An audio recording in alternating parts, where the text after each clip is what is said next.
ಓಂ ಶಾಂತಿ. ಇಂದಿನ ದಿನಾಂಕ 4/11/2025. ಪ್ರಾರ್ಥ ಮುರುಳಿ ಬಾಪ್ತಾದ ಮಧುಬನ. ಮಧುರ ಮಕ್ಕಳೇ, ನೀವೀಗ ಸತ್ಯ ತಂದೆಯ ಮೂಲಕ ಸತ್ಯ ದೇವತೆಗಳಾಗುತ್ತಿದ್ದೀರಿ. ಆದ್ದರಿಂದ ಸತ್ಯಯುಗದಲ್ಲಿ ಸತ್ಸಂಗ ಮಾಡುವ ಅವಶ್ಯಕತೆ ಇಲ್ಲ. ಪ್ರಶ್ನೆ: ಸತ್ಯಯುಗದಲ್ಲಿ ದೇವತೆಗಳಿಂದ ಯಾವುದೇ ವಿಕರ್ಮವಾಗಲು ಸಾಧ್ಯವಿಲ್ಲ, ಏಕೆ? ಉತ್ತರ: ಏಕೆಂದರೆ ಅವರಿಗೆ ಸತ್ಯ ತಂದೆಯ ವರದಾನವೂ ಸಿಕ್ಕಿದೆ. ಯಾವಾಗ ರಾವಣನ ಶಾಪವೂ ಸಿಗತೊಡಗುತ್ತದೆಯೋ ಆಗ ವಿಕರ್ಮವಾಗುತ್ತದೆ.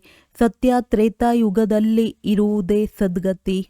ಆ ಸಮಯದಲ್ಲಿ ದುರ್ಗತಿಯ ಹೆಸರಿಲ್ಲ. ವಿಕರ್ಮವಾಗಲು ಅಲ್ಲಿ ವಿಕಾರವೇ ಇರುವುದಿಲ್ಲ. ದ್ವಾಪರ ಕಲಿಯುಗದಲ್ಲಿ ಎಲ್ಲರ ದುರ್ಗತಿಯಾಗಿ ಬಿಡುತ್ತದೆ.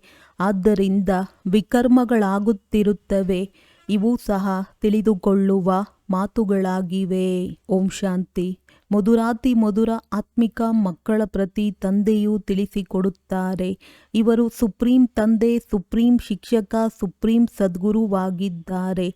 ತಂದೆಯ ಈ ರೀತಿಯ ಮಹಿಮೆಯನ್ನು ತಿಳಿಸುವುದರಿಂದ ಕೃಷ್ಣನು ಯಾರಿಗೂ ತಂದೆಯಾಗಲು ಸಾಧ್ಯವಿಲ್ಲವೆಂಬ ಮಾತು ತಾನಾಗಿಯೇ ಸಿದ್ಧವಾಗುತ್ತದೆ. ಕೃಷ್ಣನು ಚಿಕ್ಕ ಮಗು ಸತ್ಯಯುಗದ ರಾಜಕುಮಾರನಾಗಿದ್ದಾನೆ. ಅಂದ ಮೇಲೆ ಶಿಕ್ಷಕನಾಗಲು ಸಾಧ್ಯವಿಲ್ಲ. ಏಕೆಂದರೆ ಸ್ವಯಂ ತಾನೇ ಕುಳಿತು ಶಿಕ್ಷಕರಿಂದ ಓದುತ್ತಾನೆ. ಗುರುಗಳಂತೂ ಅಲ್ಲಿರುವುದಿಲ್ಲ. ಏಕೆಂದರೆ ಅಲ್ಲಿ ಎಲ್ಲರೂ ಸದ್ಗತಿಯಲ್ಲಿರುತ್ತಾರೆ. ಅರ್ಧಕಲ್ಪ ಸದ್ಗತಿ, ಅರ್ಧಕಲ್ಪ ದುರ್ಗತಿ ಅಂದಾಗ ಅಲ್ಲಿ ಸದ್ಗತಿ ಇರುತ್ತದೆ. ಆದ್ದರಿಂದ ಜ್ಞಾನದ ಅವಶ್ಯಕತೆ ಅಲ್ಲಿರುವುದಿಲ್ಲ, ಹೆಸರು ಇರುವುದಿಲ್ಲ. ಏಕೆಂದರೆ ಜ್ಞಾನದಿಂದ 21 ಜನ್ಮಗಳಿಗಾಗಿ ಸದ್ಗತಿ ಸಿಗುತ್ತದೆ. ನಂತರ ದ್ವಾಪರದಿಂದ ಕಲಿಯುಗದ ಅಂತ್ಯದವರೆಗೆ ದುರ್ಗತಿಯಾಗುತ್ತದೆ. ಅಂದ ಮೇಲೆ ಕೃಷ್ಣನು ದ್ವಾಪರದಲ್ಲಿ ಬರಲು ಹೇಗೆ ಸಾಧ್ಯ? ಇದು ಸಹ ಯಾರಿಗೂ ಗಮನಕ್ಕೆ ಬರುವುದಿಲ್ಲ. ಒಂದೊಂದು ಮಾತಿನಲ್ಲಿ ಬಹಳ ಗುಹ್ಯ ರಹಸ್ಯವೂ ತುಂಬಿದೆ. ಇದನ್ನು ತಿಳಿಸುವುದು ಬಹಳ ಅಗತ್ಯವಾಗಿದೆ. ಅವರು ಸುಪ್ರೀಂ ತಂದೆ, ಸುಪ್ರೀಂ ಶಿಕ್ಷಕನಾಗಿದ್ದಾರೆ. ಇಂಗ್ಲಿಷ್ನಲ್ಲಿ ಸುಪ್ರೀಂ ಎಂದೇ ಹೇಳಲಾಗುತ್ತದೆ. ಇಂಗ್ಲಿಶಿನ ಕೆಲವು ಶಬ್ದಗಳು ಚೆನ್ನಾಗಿರುತ್ತವೆ. ಉದಾಹರಣೆಗೆ ಡ್ರಾಮಾ ಎಂಬ ಶಬ್ದವಿದೆ. ಡ್ರಾಮಾಗೆ ನಾಟಕವೆಂದು ಹೇಳುವುದಿಲ್ಲ. ನಾಟಕದಲ್ಲಂತೂ ಅದಲು ಬದಲಾಗುತ್ತದೆ. ಈ ಸೃಷ್ಟಿ ಚಕ್ರವು ಸುತ್ತುತ್ತದೆ ಎಂಬುದನ್ನು ಹೇಳುತ್ತಾರೆ. ಆದರೆ ಹೇಗೆ ಸುತ್ತುತ್ತದೆ? ಅದೇ ರೀತಿ ಸುತ್ತುತ್ತದೆಯೇ ಅಥವಾ ಬದಲಾವಣೆಯಾಗುತ್ತದೆಯೇ ಎಂಬುದು ಯಾರಿಗೂ ತಿಳಿದಿಲ್ಲ. ಮಾಡಲ್ಪಟ್ಟಿರುವುದೇ ನಡೆಯುತ್ತಿದೆ ಎಂದು ಹೇಳುತ್ತಾರೆ. ಅವಶ್ಯವಾಗಿ ಯಾವುದೋ ಆಟವಿದೆ, ಅದು ಪುನಃ ಸುತ್ತುತ್ತಿರುತ್ತದೆ ಎಂದಾಯಿತಲ್ಲವೇ? ಈ ಚಕ್ರದಲ್ಲಿ ಮನುಷ್ಯರೇ ಸುತ್ತಬೇಕಾಗಿದೆ. ಅಂದ ಮೇಲೆ ಈ ಚಕ್ರದ ಆಯಸ್ಸು ಏನು? ಹೇಗೆ ಸುತ್ತುತ್ತದೆ? ಇದು ಸುತ್ತುವುದರಲ್ಲಿ ಎಷ್ಟು ಸಮಯ ಹಿಡಿಸುತ್ತದೆ ಎಂಬುದು ಯಾರಿಗೂ ತಿಳಿದಿಲ್ಲ. ಇಸ್ಲಾಮಿ, ಬೌದ್ಧಿ ಮುಂತಾದವರೆಲ್ಲರದ್ದು ವಂಶಾವಳಿಗಳಾಗಿವೆ. ಅವರದ್ದು ಡ್ರಾಮಾದಲ್ಲಿ ಪಾತ್ರವಿದೆ.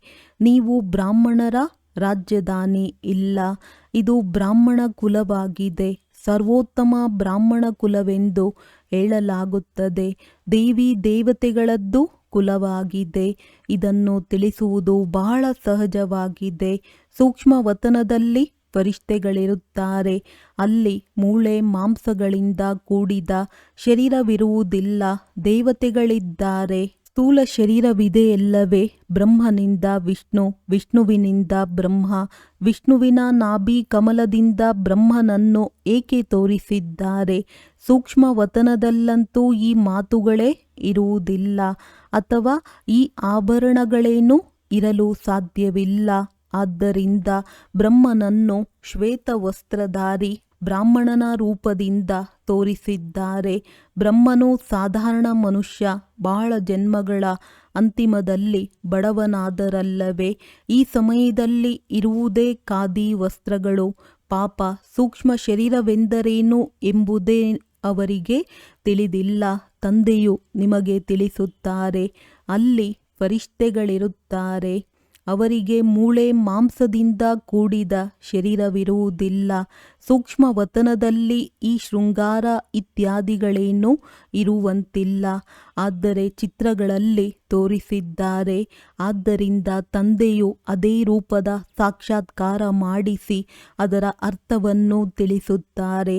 ಹೇಗೆ ಹನುಮಂತನ ಸಾಕ್ಷಾತ್ಕಾರ ಮಾಡಿಸುತ್ತಾರೆ. ಆದರೆ ಹನುಮಂತನ ತರಹ ಯಾವುದೇ ಮನುಷ್ಯನಿರುವುದಿಲ್ಲ. ಭಕ್ತಿ ಮಾರ್ಗದ ಅನೇಕ ಪ್ರಕಾರದ ಚಿತ್ರಗಳನ್ನು ಮಾಡಿದ್ದಾರೆ.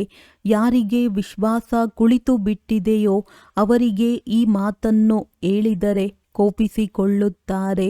ದೇವಿಯರಿಗೆ ಎಷ್ಟೊಂದು ಪೂಜೆ ಮಾಡುತ್ತಾರೆ, ಮತ್ತೆ ನೀರಿನಲ್ಲಿ ಮುಳುಗಿಸಿ ಬಿಡುತ್ತಾರೆ. ಇದೆಲ್ಲವೂ ಭಕ್ತಿ ಮಾರ್ಗವಾಗಿದೆ. ಭಕ್ತಿ ಮಾರ್ಗದ ಕಂದಕದಲ್ಲಿ ಕೊರಳಿನವರೆಗೆ ಮುಳುಗಿ ಹೋಗಿದ್ದಾರೆ. ಅಂದ ಮೇಲೆ ಅವರನ್ನು ಹೊರತೆಗೆಯಲು ಹೇಗೆ ಸಾಧ್ಯ? ಅದರಿಂದ ತೆಗೆಯುವುದೇ ಕಷ್ಟವಾಗುತ್ತದೆ. ಕೆಲವರಂತೂ ಅನ್ಯರನ್ನು ಹೊರತೆಗೆಯಲು ನಿಮಿತ್ತರಾಗಿ ತಾನೇ ಮುಳುಗಿ ಹೋಗುತ್ತಾರೆ. ಸ್ವಯಂ ಕಂದಕದಲ್ಲಿ ಕೊರಳಿನವರೆಗೆ ಸಿಕ್ಕಿ ಹಾಕಿಕೊಳ್ಳುತ್ತಾರೆ, ಅರ್ಥಾತ್ ಕಾಮ ವಿಕಾರದಲ್ಲಿ ಬೀಳುತ್ತಾರೆ.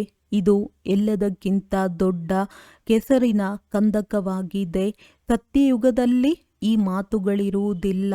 ನೀವೀಗ ಸತ್ಯ ತಂದೆಯ ಮೂಲಕ ಸತ್ಯ ದೇವತೆಗಳಾಗುತ್ತಿದ್ದೀರಿ. ನಂತರ ಅಲ್ಲಿ ಸತ್ಸಂಗವಿರುವುದಿಲ್ಲ. ಸತ್ಸಂಗವನ್ನು ಇಲ್ಲಿ ಭಕ್ತಿ ಮಾರ್ಗದಲ್ಲಿಯೇ ಮಾಡುತ್ತಿರುತ್ತಾರೆ. ಎಲ್ಲರನ್ನೂ ಈಶ್ವರನ ರೂಪವೆಂದು ತಿಳಿಯುತ್ತಾರೆ. ಏನನ್ನೂ ತಿಳಿದುಕೊಂಡಿಲ್ಲ. ತಂದೆಯು ತಿಳಿಸುತ್ತಾರೆ, ಕಲಿಯುಗದಲ್ಲಿ ಎಲ್ಲರೂ ಪಾಪಾತ್ಮರಾಗಿದ್ದಾರೆ. ಸತ್ಯಯುಗದಲ್ಲಿ ಎಲ್ಲರೂ ಪುಣ್ಯಾತ್ಮರಿರುತ್ತಾರೆ. ರಾತ್ರಿ ಹಗಲಿನ ಅಂತರವಿದೆ. ನೀವೀಗ ಸಂಗಮದಲ್ಲಿದ್ದೀರಿ. ಕಲಿಯುಗ ಮತ್ತು ಸತ್ಯಯುಗ ಎರಡನ್ನೂ ತಿಳಿದುಕೊಂಡಿದ್ದೀರಿ. ಮೂಲ ಮಾತು ಈ ತೀರದಿಂದ ಆ ತೀರಕ್ಕೆ ಹೋಗುವುದಾಗಿದೆ. ಶಿರಸಾಗರ ಮತ್ತು ವಿಷಯ ಸಾಗರದ ಗಾಯನವೂ ಇದೆ, ಆದರೆ ಅರ್ಥವೇನನ್ನು ತಿಳಿದುಕೊಂಡಿಲ್ಲ. ಈಗ ತಂದೆಯು ಕರ್ಮ ಅಕರ್ಮದ ರಹಸ್ಯವನ್ನು ತಿಳಿಸುತ್ತಾರೆ. ಕರ್ಮವನ್ನಂತೂ ಮನುಷ್ಯರು ಅವಶ್ಯವಾಗಿ ಮಾಡುತ್ತಾರೆ. ಮತ್ತೆ ಕೆಲವು ಕರ್ಮಗಳು ಅಕರ್ಮಗಳಾಗುತ್ತವೆ, ಇನ್ನು ಕೆಲವು ಕರ್ಮಗಳು ವಿಕರ್ಮಗಳಾಗುತ್ತವೆ. ರಾವಣ ರಾಜ್ಯದಲ್ಲಿ ಎಲ್ಲ ಕರ್ಮಗಳು ವಿಕರ್ಮಗಳಾಗುತ್ತವೆ. ಸತ್ಯಯುಗದಲ್ಲಿ ವಿಕರ್ಮಗಳಾಗುವುದಿಲ್ಲ, ಏಕೆಂದರೆ ಅಲ್ಲಿ ರಾಮರಾಜ್ಯವಿರುತ್ತದೆ. ತಂದೆಯಿಂದ ವರದಾನ ಪಡೆದಿದ್ದಾರೆ. ರಾವಣನು ಶಾಪ ಕೊಡುತ್ತಾನೆ, ಇದು ಸುಖ ಮತ್ತು ದುಃಖದ ಆಟವಲ್ಲವೇ? ದುಃಖದಲ್ಲಿ ಎಲ್ಲರೂ ತಂದೆಯನ್ನು ನೆನಪು ಮಾಡುತ್ತಾರೆ. ಸುಖದಲ್ಲಿ ಯಾರೂ ನೆನಪು ಮಾಡುವುದಿಲ್ಲ. ಅಲ್ಲಿ ವಿಕಾರಗಳೇ ಇರುವುದಿಲ್ಲ. ಮಕ್ಕಳಿಗೆ ತಿಳಿಸುತ್ತಾರೆ, ದೇವಿ ದೇವತಾ ಧರ್ಮದ ನಾಟಿ ಮಾಡಲಾಗುತ್ತಿದೆ. ಈ ನಾಟಿ ಮಾಡುವ ಪದ್ಧತಿಯು ಈಗಲೇ ಬಂದಿದೆ. ತಂದೆಯು ನಾಟಿ ಮಾಡಲಾರಂಭಿಸಿದ್ದಾರೆ. ಮೊದಲು ಬ್ರಿಟಿಷ್ ಸರ್ಕಾರವಿದ್ದಾಗ ವೃಕ್ಷಗಳ ನಾಟಿ ಮಾಡುತ್ತೇವೆಂದು ಎಂದು ಪತ್ರಿಕೆಗಳಲ್ಲಿ ಬರುತ್ತಿರಲಿಲ್ಲ. ಈಗ ತಂದೆಯು ದೇವಿ ದೇವತಾ ಧರ್ಮದ ನಾಟಿ ಮಾಡುತ್ತಾರೆ. ಮತ್ಯಾರೂ ನಾಟಿ ಮಾಡುವುದಿಲ್ಲ. ಬಹಳ ಧರ್ಮಗಳಿವೆ. ದೇವಿ ದೇವತಾ ಧರ್ಮವು ಪ್ರಾಯಲೋಪವಾಗಿದೆ.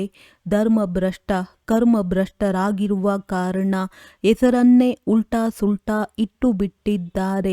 ಯಾರು ದೇವತಾ ಧರ್ಮದವರಿದ್ದಾರೆಯೋ ಅವರು ಮತ್ತೆ ಇಡೀ ದೇವಿ ದೇವತಾ ಧರ್ಮದಲ್ಲಿ ಬರಬೇಕಾಗಿದೆ. ಪ್ರತಿಯೊಬ್ಬರೂ ಧರ್ಮದಲ್ಲಿಯೇ ಹೋಗುವರು. ಕ್ರಿಶ್ಚಿಯನ್ ಧರ್ಮದವರು ಅದನ್ನು ಬಿಟ್ಟು ದೇವಿ ದೇವತಾ ಧರ್ಮದಲ್ಲಿ ಬರಲು ಸಾಧ್ಯವಿಲ್ಲ. ಯಾರಾದರೂ ದೇವಿ ದೇವತಾ ಧರ್ಮದಿಂದ ಕ್ರಿಶ್ಚಿಯನ್ ಧರ್ಮದಲ್ಲಿ ಹೋಗಿ ಸೇರಿದ್ದರೆ ಅವರು ಪುನಃ ಅಲ್ಲಿಂದ ತಮ್ಮ ದೇವಿ ದೇವತಾ ಧರ್ಮಕ್ಕೆ ಬಂದು ಬಿಡುವರು. ಅವರಿಗೆ ಈ ಜ್ಞಾನ ಮತ್ತು ಯೋಗವು ಬಹಳ ಇಷ್ಟವಾಗುತ್ತದೆ. ಇದರಿಂದಲೇ ಇವರು ನಮ್ಮ ಧರ್ಮದವರೆಂಬುದು ಸಿದ್ಧವಾಗುತ್ತದೆ. ಇದರಲ್ಲಿ ತಿಳಿದುಕೊಳ್ಳಲು ಮತ್ತು ತಿಳಿಸಲು ಬಹಳ ವಿಶಾಲ ಬುದ್ಧಿಯೂ ಬೇಕು. ಧಾರಣೆ ಮಾಡಿಕೊಳ್ಳಬೇಕಾಗಿದೆ. ಕೇವಲ ಪುಸ್ತಕವನ್ನು ಓದಿ ತಿಳಿಸುವುದಲ್ಲ. ಹೇಗೆ ಅವರು ಗೀತೆಯನ್ನು ತಿಳಿಸುತ್ತಾರೆ, ಮನುಷ್ಯರು ಅದನ್ನು ಕುಳಿತು ಕೇಳುತ್ತಾರೆ. ಕೆಲವರಂತೂ ಗೀತೆಯ ಶ್ಲೋಕಗಳನ್ನು ಕಂಠಪಾಠ ಮಾಡಿಕೊಳ್ಳುತ್ತಾರೆ. ಆದರೆ ಇದರ ಅರ್ಥವನ್ನು ಪ್ರತಿಯೊಬ್ಬರೂ ತಮ್ಮ ತಮ್ಮ ರೀತಿಯಲ್ಲಿ ತಿಳಿಸತೊಡಗುತ್ತಾರೆ. ಶ್ಲೋಕಗಳೆಲ್ಲವೂ ಸಂಸ್ಕೃತದಲ್ಲಿವೆ. ಇಲ್ಲಿ ಗಾಯನವಿದೆ. ಸಾಗರವನ್ನು ಶಾಯಿಯನ್ನಾಗಿ ಮಾಡಿಕೊಂಡು ಇಡೀ ಗಿಡ ಮರಗಳನ್ನು ಲೇಖನಿಯನ್ನಾಗಿ ಮಾಡಿ ಬರೆದರೂ ಸಹ ಜ್ಞಾನವು ಅಂತ್ಯವಾಗುವುದಿಲ್ಲ. ಆ ಗೀತೆಯಂತೂ ಬಹಳ ಚಿಕ್ಕದಾಗಿದೆ. ಕೇವಲ 18 ಅಧ್ಯಾಯಗಳಿವೆ. ಇಷ್ಟು ಚಿಕ್ಕ ಗೀತೆಯನ್ನು ಮಾಡಿ ಕೊರಳಿಗೆ ಹಾಕಿಕೊಳ್ಳುತ್ತಾರೆ. ಬಹಳ ಚಿಕ್ಕ ಅಕ್ಷರಗಳಿಂದ ಕೂಡಿರುತ್ತದೆ. ಕೊರಳಿನಲ್ಲಿ ಚಿಕ್ಕ ಲಾಕೆಟ್ ಮಾಡಿಸಿ ಧರಿಸುವ ಹವ್ಯಾಸವೂ ಇರುತ್ತದೆ. ವಾಸ್ತವದಲ್ಲಿ ಇದು ಸೆಕೆಂಡಿನ ಮಾತಾಗಿದೆ. ತಂದೆಯ ಮಕ್ಕಳಾದರೆಂದರೆ ವಿಶ್ವದ ಮಾಲೀಕರಾದರು. ಬಾಬಾ, ನಾನು ನಿಮ್ಮ ಒಂದು ದಿನದ ಮಗುವಾಗಿದ್ದೇನೆಂದು ಬರೆಯಲಾರಂಭಿಸುತ್ತಾರೆ. ಒಂದು ದಿನದಲ್ಲಿ ನಿಶ್ಚಯವಾಯಿತೆಂದರೆ ಕೂಡಲೇ ಪತ್ರ ಬರೆಯುತ್ತಾರೆ. ಬಾಬನ ಮಗುವಾದರೆಂದರೆ ವಿಶ್ವದ ಮಾಲೀಕರಾದರು. ಇದು ಸಹ ಕೆಲವರ ಬುದ್ಧಿಯಲ್ಲಿ ಕುಳಿತುಕೊಳ್ಳುವುದು ಬಹಳ ಕಷ್ಟವಾಗುತ್ತದೆ. ನೀವು ವಿಶ್ವದ ಮಾಲೀಕರಾಗುತ್ತೀರಲ್ಲವೇ? ಅಲ್ಲಿ ಮತ್ಯಾವುದೇ ಖಂಡವಿರುವುದಿಲ್ಲ. ಹೆಸರು ಗುರುತು ಸಮಾಪ್ತಿಯಾಗುತ್ತದೆ. ಇಷ್ಟೆಲ್ಲ ಖಂಡಗಳಿದ್ದವು ಎಂಬುದು ಯಾರಿಗೂ ಅಲ್ಲಿ ತಿಳಿದಿರುವುದಿಲ್ಲ. ಒಂದು ವೇಳೆ ಇಷ್ಟೆಲ್ಲ ಖಂಡಗಳು ಇದ್ದರೆ ಅವಶ್ಯವಾಗಿ ಅದರ ಚರಿತ್ರೆ ಭೂಗೋಳವು ಅಲ್ಲಿ ಇರಬೇಕಿತ್ತು. ಅಲ್ಲಿ ಇದೇನೂ ಇರುವುದಿಲ್ಲ. ಆದ್ದರಿಂದ ನೀವು ವಿಶ್ವದ ಮಾಲೀಕರಾಗುವವರಿದ್ದೀರೆಂದು ಹೇಳಲಾಗುತ್ತದೆ. ತಂದೆಯೂ ತಿಳಿಸಿದ್ದಾರೆ, ನಾನು ನಿಮ್ಮ ತಂದೆಯೂ ಆಗಿದ್ದೇನೆ, ಜ್ಞಾನಸಾಗರನಾಗಿದ್ದೇನೆ. ಇದು ಬಹಳ ಶ್ರೇಷ್ಠ ಜ್ಞಾನವಾಗಿದೆ. ಇದರಿಂದ ನಾವು ವಿಶ್ವದ ಮಾಲೀಕರಾಗುತ್ತೇವೆ. ನಮ್ಮ ತಂದೆಯು ಸುಪ್ರೀಂ ಆಗಿದ್ದಾರೆ. ಸತ್ಯ ತಂದೆ ಸತ್ಯ ಶಿಕ್ಷಕನಾಗಿದ್ದಾರೆ. ಸತ್ಯವನ್ನೇ ತಿಳಿಸುತ್ತಾರೆ. ಬೇಹದ್ದಿನ ಶಿಕ್ಷಣ ಕೊಡುತ್ತಾರೆ. ಬೇಹದ್ದಿನ ಗುರುವಾಗಿ ಎಲ್ಲರ ಸದ್ಗತಿ ಮಾಡುತ್ತಾರೆ. ಒಬ್ಬರ ಮಹಿಮೆ ಮಾಡಿದರೆ ಅದೇ ಮಹಿಮೆಯು ಇನ್ನೊಬ್ಬರಿಗೆ ಇರಲು ಸಾಧ್ಯವಿಲ್ಲ. ಮತ್ತೆ ಅವರು ತಮ್ಮ ಸಮಾನ ಮಾಡಿಕೊಂಡಾಗ ಅವರ ತರಹ ಮಹಿಮೆಯಾಗಬಹುದು. ಆದ್ದರಿಂದ ನೀವು ಸಹ ಪತಿತ ಪಾವನರಾಗಿದ್ದೀರಿ. ಪತಿತ ಪಾವನಿ ಗಂಗೆಯರು ಈ ಮಾತೆಯರಾಗಿದ್ದಾರೆ. ಶಿವಶಕ್ತಿ ಎಂದಾದರೂ ಹೇಳಿ, ಶಿವವಂಶೀಯರೆಂದಾದರೂ ಹೇಳಿ. ಶಿವವಂಶಿ ಬ್ರಹ್ಮ ಕುಮಾರ ಕುಮಾರಿಯರಾಗಿದ್ದೀರಿ. ವಾಸ್ತವದಲ್ಲಿ ಎಲ್ಲರೂ ಶಿವವಂಶೀಯರೇ ಆಗಿದ್ದಾರೆ. ಆದರೆ ಬ್ರಹ್ಮರವರ ಮೂಲಕ ರಚನೆಯನ್ನು ರಚಿಸುವುದರಿಂದ ಸಂಗಮ ಯುಗದಲ್ಲಿಯೂ ಬ್ರಹ್ಮ ಕುಮಾರ ಕುಮಾರಿಯರಾಗುತ್ತೀರಿ. ತಂದೆಯು ಬ್ರಹ್ಮರವರ ಮೂಲಕ ದತ್ತು ಮಾಡಿಕೊಳ್ಳುತ್ತಾರೆ. ಮೊಟ್ಟ ಮೊದಲಿಗೆ ಬ್ರಹ್ಮ ಕುಮಾರ ಕುಮಾರಿಯರಾಗುತ್ತೀರಿ. ಯಾರಾದರೂ ವಿರೋಧ ಮಾಡುತ್ತಾರೆಂದರೆ ಅವರಿಗೆ ಹೇಳಿ, ಇವರು ಪ್ರಜಾಪಿತನಾಗಿದ್ದಾರೆ. ತಂದೆಯು ಇವರಲ್ಲಿ ಪ್ರವೇಶ ಮಾಡುತ್ತಾರೆ. ತಂದೆಯು ತಿಳಿಸುತ್ತಾರೆ, ಇವರ ಬಹಳ ಜನ್ಮಗಳ ಅಂತಿಮದಲ್ಲಿ ನಾನು ಪ್ರವೇಶ ಮಾಡುತ್ತೇನೆ. ವಿಷ್ಣುವಿನ ನಾಭಿಯಿಂದ ಬ್ರಹ್ಮನು ಬಂದನೆಂದು ತೋರಿಸುತ್ತಾರೆ. ಒಳ್ಳೆಯದು. ವಿಷ್ಣುವು ಮತ್ತೆ ಯಾರ ನಾಭಿಯಿಂದ ಬಂದರು? ಅದರಲ್ಲಿ ನೀವು ಬಾಣದ ಗುರುತನ್ನು ತೋರಿಸಬಹುದು. ಒಬ್ಬರಿಂದೊಬ್ಬರು ಆಗುವರು ಎಂದು. ಬ್ರಹ್ಮನಿಂದ ವಿಷ್ಣು, ವಿಷ್ಣುವಿನಿಂದ ಬ್ರಹ್ಮ. ಇವರು ಅವರಿಂದ, ಅವರು ಇವರಿಂದ ಆಗಿದ್ದಾರೆ. ಬ್ರಹ್ಮನಿಂದ ವಿಷ್ಣುವಾಗುವುದರಲ್ಲಿ 1 ಸೆಕೆಂಡ್, ವಿಷ್ಣುವಿನಿಂದ ಬ್ರಹ್ಮನಾಗುವುದರಲ್ಲಿ 5000 ವರ್ಷಗಳು ಹಿಡಿಸುತ್ತದೆ. ಇವು ಅದ್ಭುತವಾದ ಮಾತುಗಳಲ್ಲವೇ? ತಂದೆಯು ತಿಳಿಸುತ್ತಾರೆ, ಲಕ್ಷ್ಮೀ ನಾರಾಯಣರು 84 ಜನ್ಮಗಳನ್ನು ತೆಗೆದುಕೊಳ್ಳುತ್ತಾರೆ. ಮತ್ತೆ ಅವರದ್ದೇ ಜನ್ಮಗಳ ಅಂತಿಮದಲ್ಲಿ ನಾನು ಪ್ರವೇಶ ಮಾಡಿ ಪುನಃ ಈ ದೇವಿ ದೇವತೆಗಳನ್ನಾಗಿ ಮಾಡುತ್ತೇನೆ. ತಿಳಿದುಕೊಳ್ಳುವ ಮಾತಲ್ಲವೇ? ಇವರಿಗೆ ಬ್ರಹ್ಮನೆಂದು ಏಕೆ ಹೇಳುತ್ತಾರೆಂಬುದನ್ನು ನಿಮಗೆ ತಿಳಿಸುತ್ತೇವೆ. ಇಡೀ ಪ್ರಪಂಚಕ್ಕೆ ತೋರಿಸುವುದಕ್ಕಾಗಿಯೇ ಈ ಚಿತ್ರಗಳನ್ನು ಮಾಡಿಸಲಾಗಿದೆ. ನಾವು ಇದನ್ನು ತಿಳಿಸುತ್ತೇವೆ ಎಂದು ಹೇಳಿರಿ. ತಿಳಿದುಕೊಳ್ಳುವವರೇ ತಿಳಿದುಕೊಳ್ಳುತ್ತಾರೆ. ತಿಳಿದುಕೊಳ್ಳದೆ ಇರುವವರು ಇವರು ನಮ್ಮ ಕುಲದವರಲ್ಲವೆಂದು ತಿಳಿಯಿರಿ. ಪಾಪ ಸ್ವಲ್ಪ ಕೇಳಿದರೂ ಸಹ ಬಲೆ ಅಲ್ಲಿ ಬರುತ್ತಾರೆ. ಆದರೆ ಪ್ರಜೆಗಳಲ್ಲಿ ನಮಗಾಗಿ ಎಲ್ಲರೂ ಅಸಹಾಯಕರಲ್ಲವೇ? ಆದ್ದರಿಂದ ಅಯ್ಯೋ ಪಾಪ ಎಂದು ಹೇಳಲಾಗುತ್ತದೆ. ಬಡವರಿಗೆ ಅಸಹಾಯಕರೆಂದು ಹೇಳಲಾಗುತ್ತದೆ. ಮಕ್ಕಳು ಎಷ್ಟೊಂದು ಮಾತುಗಳನ್ನು ಧಾರಣೆ ಮಾಡಿಕೊಳ್ಳಬೇಕು. ವಿಷಯದ ಮೇಲೆ ಭಾಷಣ ಮಾಡಬೇಕಾಗಿದೆ. ಬ್ರಹ್ಮ ಸರಸ್ವತಿಯ ವಿಷಯವೂ ಕಡಿಮೆಯಲ್ಲ. ಪ್ರಜಾಪಿತ ಬ್ರಹ್ಮ ಮತ್ತು ಸರಸ್ವತಿ 4 ಭುಜಗಳನ್ನು ತೋರಿಸುತ್ತಾರೆ ಅಂದಾಗ 2 ಭುಜಗಳು ಮಗಳಾದ ಸರಸ್ವತಿಯದ್ದಾಗಿದೆ. ಬ್ರಹ್ಮ ಸರಸ್ವತಿಯು ದಂಪತಿಗಳಲ್ಲ. ವಾಸ್ತವದಲ್ಲಿ ವಿಷ್ಣುವು ಲಕ್ಷ್ಮೀನಾರಾಯಣರ ಕಂಬೈನ್ಡ್ ರೂಪವಾಗಿದೆ. ಅವರಿಬ್ಬರು ದಂಪತಿಗಳಾಗಿದ್ದಾರೆ. ಸರಸ್ವತಿಯು ಬ್ರಹ್ಮನ ಮಗಳಾಗಿದ್ದಾರೆ. ಶಂಕರನಿಗೂ ಸ್ತ್ರೀ ಇಲ್ಲ. ಈ ಕಾರಣದಿಂದ ಶಿವಶಂಕರ ಎಂದು ಹೇಳಿಬಿಡುತ್ತಾರೆ. ಶಂಕರನು ಏನು ಮಾಡುತ್ತಾನೆ? ವಿನಾಶವಂತೂ ಅಣುಬಾಂಬುಗಳಿಂದ ಆಗುತ್ತದೆ. ತಂದೆಯೇ ಮಕ್ಕಳ ಮೃತ್ಯುವನ್ನು ಮಾಡಿಸುತ್ತಾರೆಯೇ? ಇದಂತೂ ಪಾಪವಾಗುವುದು. ತಂದೆಯಂತೂ ಎಲ್ಲರನ್ನೂ ಶಾಂತಿಧಾಮಕ್ಕೆ ಪರಿಶ್ರಮವಿಲ್ಲದೆ ಮರಳಿ ಕರೆದುಕೊಂಡು ಹೋಗುತ್ತಾರೆ. ಲೆಕ್ಕಾಚಾರಗಳನ್ನು ಮುಗಿಸಿ ಎಲ್ಲರೂ ಮನೆಗೆ ಹೋಗುತ್ತಾರೆ.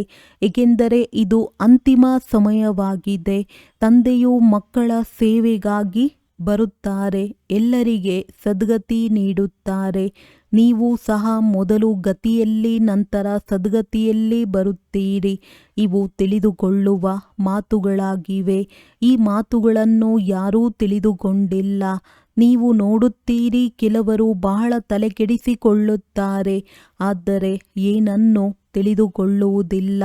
ಯಾರು ಅರ್ಥ ಮಾಡಿಕೊಳ್ಳುವವರಾಗಿರುವರೋ ಅವರು ಬಂದು ತಿಳಿದುಕೊಳ್ಳುತ್ತಾರೆ. ತಿಳಿಸಿ. ಒಂದೊಂದು ಮಾತಿನ ಬಗ್ಗೆ ತಿಳಿದುಕೊಳ್ಳಬೇಕೆಂದರೆ ಸಮಯ ಕೊಡಿ. ಇಲ್ಲಿಯೇ ಆಜ್ಞೆಯಾಗಿದೆ. ಎಲ್ಲರಿಗೆ ತಂದೆಯ ಪರಿಚಯ ಕೊಡಿ. ಇದು ಮುಳ್ಳಿನ ಕಾಡಾಗಿದೆ. ಏಕೆಂದರೆ ಒಬ್ಬರು ಇನ್ನೊಬ್ಬರಿಗೆ ದುಃಖ ಕೊಡುತ್ತಿರುತ್ತಾರೆ. ಇದಕ್ಕೆ ದುಃಖಧಾಮವೆಂದು ಹೇಳಲಾಗುತ್ತದೆ. ಸತ್ಯಯುಗವು ಸುಖಧಾಮವಾಗಿದೆ. ದುಃಖಧಾಮದಿಂದ ಸುಖಧಾಮವು ಹೇಗಾಗುತ್ತದೆ ಎಂಬುದನ್ನು ನಾವು ನಿಮಗೆ ತಿಳಿಸುತ್ತೇವೆ. ಲಕ್ಷ್ಮೀ ನಾರಾಯಣರು ಸುಖಧಾಮದಲ್ಲಿದ್ದರು. ನಂತರ ಇವರು 84 ಜನ್ಮಗಳನ್ನು ತೆಗೆದುಕೊಂಡು ದುಃಖಧಾಮದಲ್ಲಿ ಬರುತ್ತಾರೆ. ಈ ಬ್ರಹ್ಮ ಎಂಬ ಹೆಸರನ್ನು ಹೇಗೆ ಇಟ್ಟರು ಎಂಬುದನ್ನು ತಂದೆಯು ತಿಳಿಸುತ್ತಾರೆ. ನಾನು ಇವರಲ್ಲಿ ಪ್ರವೇಶ ಮಾಡಿ ಇವರಿಂದ ಬೇಹದ್ದಿನ ಸನ್ಯಾಸ ಮಾಡಿಸುತ್ತೇನೆ. ಕೂಡಲೇ ಸನ್ಯಾಸ ಮಾಡಿಸಿಬಿಟ್ಟರು. ಏಕೆಂದರೆ ತಂದೆಯು ಇವರಿಂದ ಸೇವೆ ಮಾಡಿಸಬೇಕಾಗಿದೆ. ಅವರೇ ಮಾಡಿಸುತ್ತಾರೆ. ಮತ್ತೆ ಇವರ ಹಿಂದೆ ಅನೇಕರು ಬಂದರು. ಇವರಿಗೂ ಹೆಸರುಗಳನ್ನಿಡಲಾಯಿತು. ಇದಕ್ಕೆ ಮನುಷ್ಯರು ಬಟ್ಟಿಯಲ್ಲಿಯೂ ಬೆಕ್ಕಿನ ಮರಿಗಳು ಸುರಕ್ಷಿತವಾಗಿದ್ದವು ಎಂದು ತೋರಿಸುತ್ತಾರೆ. ಇವೆಲ್ಲವೂ ದಂತಕಥೆಗಳಾಗಿವೆ. ಬೆಕ್ಕಿನ ಮರಿಗಳಿರಲು ಹೇಗೆ ಸಾಧ್ಯ? ಬೆಕ್ಕು ಜ್ಞಾನವನ್ನು ಕೇಳುತ್ತದೆಯೇ? ತಂದೆಯು ಬಹಳಷ್ಟು ಯುಕ್ತಿಗಳನ್ನು ತಿಳಿಸುತ್ತಿರುತ್ತಾರೆ. ಯಾರಿಗಾದರೂ ಯಾವುದೇ ಮಾತು ಅರ್ಥವಾಗದಿದ್ದರೆ ಅವರಿಗೆ ತಿಳಿಸಿ. ಎಲ್ಲಿಯವರೆಗೆ ಪರಮಾತ್ಮನನ್ನು ತಿಳಿದುಕೊಳ್ಳುವುದಿಲ್ಲವೋ ಅಲ್ಲಿಯವರೆಗೆ ಮತ್ತೇನೂ ಅರ್ಥವಾಗುವುದಿಲ್ಲ. ಒಂದು ಮಾತನ್ನು ನಿಶ್ಚಯ ಮಾಡಿಕೊಳ್ಳಿ ಮತ್ತು ಬರೆಯಿರಿ. ಇಲ್ಲದಿದ್ದರೆ ಮರೆತು ಹೋಗುವಿರಿ. ಮಾಯೆಯು ಮರೆಸಿಬಿಡುತ್ತದೆ. ತಂದೆಯ ಪರಿಚಯ ಕೊಡುವುದು ಮುಖ್ಯ ಮಾತಾಗಿದೆ. ನಮ್ಮ ತಂದೆಯು ಸುಪ್ರೀಂ ತಂದೆ, ಸುಪ್ರೀಂ ಶಿಕ್ಷಕನಾಗಿದ್ದಾರೆ. ಇಡೀ ವಿಶ್ವದ ಆದಿ ಮಧ್ಯ ಅಂತ್ಯದ ರಹಸ್ಯವನ್ನು ತಿಳಿಸುತ್ತಾರೆ. ಇದು ಯಾರಿಗೂ ತಿಳಿದಿಲ್ಲ. ಇದನ್ನು ತಿಳಿಸುವುದರಲ್ಲಿ ಸಮಯ ಬೇಕು. ಎಲ್ಲಿಯವರೆಗೆ ತಂದೆಯನ್ನು ತಿಳಿದುಕೊಳ್ಳುವುದಿಲ್ಲವೋ ಅಲ್ಲಿಯವರೆಗೆ ಪ್ರಶ್ನೆಗಳು ಉದ್ಭವಿಸುತ್ತಲೇ ಇರುತ್ತವೆ. ತಂದೆಯನ್ನು ತಿಳಿಯದಿದ್ದರೆ ಆಸ್ತಿಯನ್ನು ತಿಳಿದುಕೊಳ್ಳುವುದಿಲ್ಲ. ಆದ್ದರಿಂದ ಈ ರೀತಿ ಏಕೆ ಶಾಸ್ತ್ರಗಳಲ್ಲಿ ಈ ರೀತಿ ಹೇಳುತ್ತಾರೆ ಎಂದು ಸಂಶಯದಲ್ಲಿ ಬರುತ್ತಲೇ ಇರುತ್ತಾರೆ. ಆದ್ದರಿಂದ ಎಲ್ಲರಿಗೆ ಮೊದಲು ತಂದೆಯ ಪರಿಚಯ ಕೊಡಿ. ಒಳ್ಳೆಯದು. ಮಧುರಾತಿ ಮಧುರ ಅಗಲಿ ಹೋಗಿ ಮರಳಿ ಸಿಕ್ಕಿರುವ ಮಕ್ಕಳ ಪ್ರತಿ ಮಾತ್ಪಿತಾ ಬಾಪ್ ದಾದಾರವರ ನೆನಪು, ಪ್ರೀತಿ ಹಾಗೂ ಸುಪ್ರಭಾತ. ಆತ್ಮಿಕ ಮಕ್ಕಳಿಗೆ ಆತ್ಮಿಕ ತಂದೆಯ ನಮಸ್ತೆ. ಧಾರಣೆಗಾಗಿ ಮುಖ್ಯ ಸಾರ: ಕರ್ಮ, ಅಕರ್ಮ ಮತ್ತು ವಿಕರ್ಮದ ಗುಹ್ಯ ಗತಿಯನ್ನು ಬುದ್ಧಿಯಲ್ಲಿಟ್ಟುಕೊಂಡು ಈಗ ಯಾವುದೇ ವಿಕರ್ಮ ಮಾಡಬಾರದು. ಜ್ಞಾನ ಮತ್ತು ಯೋಗದ ಧಾರಣೆ ಮಾಡಿ ಅನ್ಯರಿಗೂ ತಿಳಿಸಬೇಕಾಗಿದೆ. ಸತ್ಯ ತಂದೆಯ ಸತ್ಯ ಜ್ಞಾನವನ್ನು ಕೊಟ್ಟು ಮನುಷ್ಯರನ್ನು ದೇವತೆಗಳನ್ನಾಗಿ ಮಾಡುವ ಸೇವೆ ಮಾಡಬೇಕಾಗಿದೆ. ವಿಕಾರಗಳ ಕೆಸರಿನಿಂದ ಎಲ್ಲರನ್ನೂ ಹೊರತೆಗೆಯಬೇಕಾಗಿದೆ. ವರದಾನ: ಅಲೌಕಿಕ ನಶೆಯ ಅನುಭೂತಿಯ ಮೂಲಕ ನಿಶ್ಚಯದ ಪ್ರಮಾಣ ಕೊಡುವಂಥವರು ಸದಾ ವಿಜಯೀ ಭವ. ಅಲೌಕಿಕ ಆತ್ಮೀಯ ನಶೆ ನಿಶ್ಚಯದ ದರ್ಪಣವಾಗಿದೆ. ನಿಶ್ಚಯದ ಪ್ರಮಾಣವಾಗಿದೆ ನಶೆ ಮತ್ತು ನಶೆಯ ಪ್ರಮಾಣವಾಗಿದೆ ಖುಷಿ. ಯಾರು ಸದಾ ಖುಷಿ ಮತ್ತು ನಶೆಯಲ್ಲಿರುತ್ತಾರೆ ಅವರ ಮುಂದೆ ಮಾಯೆಯ ಯಾವುದೇ ಚಲನೆ ನಡೆಯುವುದಿಲ್ಲ. ನಿಶ್ಚಿಂತ ಚಕ್ರವರ್ತಿಯ ಬಾದ್ಶಾಹಿಯಲ್ಲಿ ಮಾಯೆ ಬರಲು ಸಾಧ್ಯವಿಲ್ಲ. ಅಲೌಕಿಕ ನಶೆ ಸಹಜವಾಗಿ ಹಳೆಯ ಸಂಸಾರ ಹಾಗೂ ಹಳೆಯ ಸಂಸ್ಕಾರವನ್ನು ಮರೆಸಿಬಿಡುತ್ತದೆ. ಆದ್ದರಿಂದ ಸದಾ ಆತ್ಮಿಕ ಸ್ವರೂಪದ ನಶೆಯಲ್ಲಿ, ಅಲೌಕಿಕ ಜೀವನದ ನಶೆಯಲ್ಲಿ, ಫರಿಷ್ಠಾತನದ ನಶೆಯಲ್ಲಿ ಅಥವಾ ಭವಿಷ್ಯದ ನಶೆಯಲ್ಲಿ ಇದ್ದಾಗ ವಿಜಯಿಯಾಗಿ ಬಿಡುವಿರಿ. ಸ್ಲೋಗನ್: ಮಧುರತೆಯ ಗುಣವೇ ಬ್ರಾಹ್ಮಣ ಜೀವನದ ಮಹಾನತೆಯಾಗಿದೆ. ಆದ್ದರಿಂದ ಮಧುರರಾಗಿ ಮತ್ತು ಮಧುರರನ್ನಾಗಿ ಮಾಡಿ. ಅವ್ಯಕ್ತ ಸೂಚನೆ: ಅಶರೀರಿ ಅಥವಾ ವಿದೇಹಿ ಸ್ಥಿತಿಯ ಅಭ್ಯಾಸ ಹೆಚ್ಚಿಸಿ. ಹೇಗೆ ವಿದೇಹಿ ಬಾಪ್ ದಾದಾರವರಿಗೆ ದೇಹದ ಆಧಾರ ತೆಗೆದುಕೊಳ್ಳಬೇಕಾಗುತ್ತದೆ ಮಕ್ಕಳನ್ನು ವಿದೇಹಿಯನ್ನಾಗಿ ಮಾಡಲು, ಹಾಗೆಯೇ ನೀವೆಲ್ಲರೂ ಜೀವನದಲ್ಲಿರುತ್ತಾ ದೇಹದಲ್ಲಿರುತ್ತಾ ವಿದೇಹಿ ಆತ್ಮಸ್ಥಿತಿಯಲ್ಲಿ ಸ್ಥಿತರಾಗಿ ಈ ದೇಹದ ಮೂಲಕ ಮಾಡಿಸುವಂಥವರಾಗಿ ಕರ್ಮವನ್ನು ಮಾಡಿಸಿ. ಈ ದೇಹ ಮಾಡುವಂಥದ್ದಾಗಿದೆ. ನೀವು ದೇಹಿ ಮಾಡಿಸುವಂಥವರಾಗಿದ್ದೀರಿ. ಈ ಸ್ಥಿತಿಯನ್ನೇ ವಿದೇಹಿ ಸ್ಥಿತಿ ಎಂದು ಹೇಳುತ್ತಾರೆ. ಇದನ್ನೇ ಫಾಲೋ ಫಾದರ್ ಎಂದು ಹೇಳಲಾಗುತ್ತದೆ. ತಂದೆಯನ್ನು ಫಾಲೋ ಮಾಡುವ ಸ್ಥಿತಿಯಾಗಿದೆ. ಸದಾ ಅಶರೀರಿ ಭವ, ವಿದೇಹಿ ಭವ, ನಿರಾಕಾರಿ ಭವ. ಒಳ್ಳೆಯದು. ಓಂ ಶಾಂತಿ.